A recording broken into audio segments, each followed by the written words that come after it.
പേരൻസിനോട് അല്ലെങ്കിൽ ഒരു ഫാമിലിയോട് അവരുടെ കുഞ്ഞുങ്ങൾക്ക് ഓട്ടിസമാണ് അല്ലെങ്കിൽ സ്പീച്ച് ലാംഗ്വേജ് ഡിലേ ആണ്, ADHD ആണ്, ഏതെങ്കിലും ഒരു ചൈൽഡ്ഹുഡ് ഡിസോർഡർ നമ്മൾ റിവീൽ ചെയ്യുമ്പോൾ ആ ഒരു പേരൻസിൻ്റെ ഭാഗത്തു നിന്നുള്ള ഒരു ചലഞ്ചസ്, മാമിന് പേഴ്സണലി അങ്ങനെ നേരിട്ടുള്ള ചലഞ്ചസ് മേ ബി ഒരു ലോ ഓഫ് അവയർനെസ് ആവാം, അല്ലെങ്കിൽ എഡ്യൂക്കേഷൻ്റെ ഒരു ആബ്സെൻസ് ആവാം, അല്ലെങ്കിൽ എക്കണോമിക്കലി ഉള്ള ബുദ്ധിമുട്ടാവാം.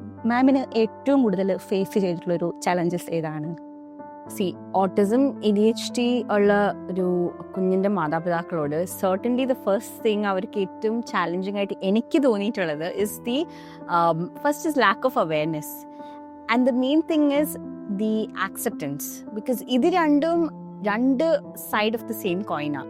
ബിക്കോസ് അത് അവർക്ക് അത് ആക്സെപ്റ്റ് ആയി കഴിഞ്ഞാൽ മാത്രമാണ്, വൺസ് എൻ്റെ കുഞ്ഞിന് ഈ ഒരു കണ്ടീഷൻ എന്നുള്ളൊരു ബോധ്യം ഉണ്ടായി കഴിഞ്ഞാൽ മാത്രമാണ് അവരൊരു ട്രീറ്റ്മെൻറ്റ് ആസ്പെക്ട് അല്ലെങ്കിൽ റീഹാബിലിറ്റേഷൻ ആസ്പെക്റ്റിലേക്ക് അവർ നോക്കുകയുള്ളൂ.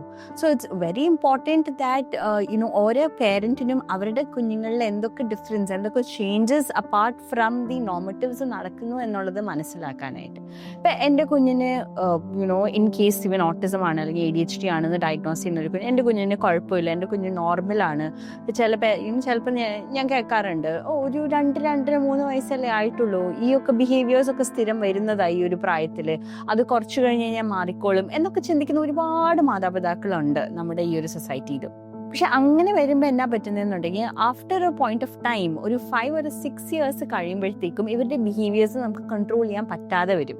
അതുപോലെ തന്നെ ഇവരുടെ developments like especially speech and language developments നമുക്കൊരിക്കലും മുന്നോട്ട് കൊണ്ടുപോകാനായിട്ട് പറ്റും എന്നുള്ളൊരു ഹൗ അവർക്ക് 2-3 വയസ്സിൽ നടക്കുന്ന ഒരു ഡെവലപ്മെന്റ് പോലെ ഒരു 5-6 വയസ്സിൽ നടക്കണമെന്ന് നമ്മൾ വിചാരിച്ചു കഴിഞ്ഞാൽ ദാറ്റ് ബിക്കംസ് എ ചാലഞ്ച്.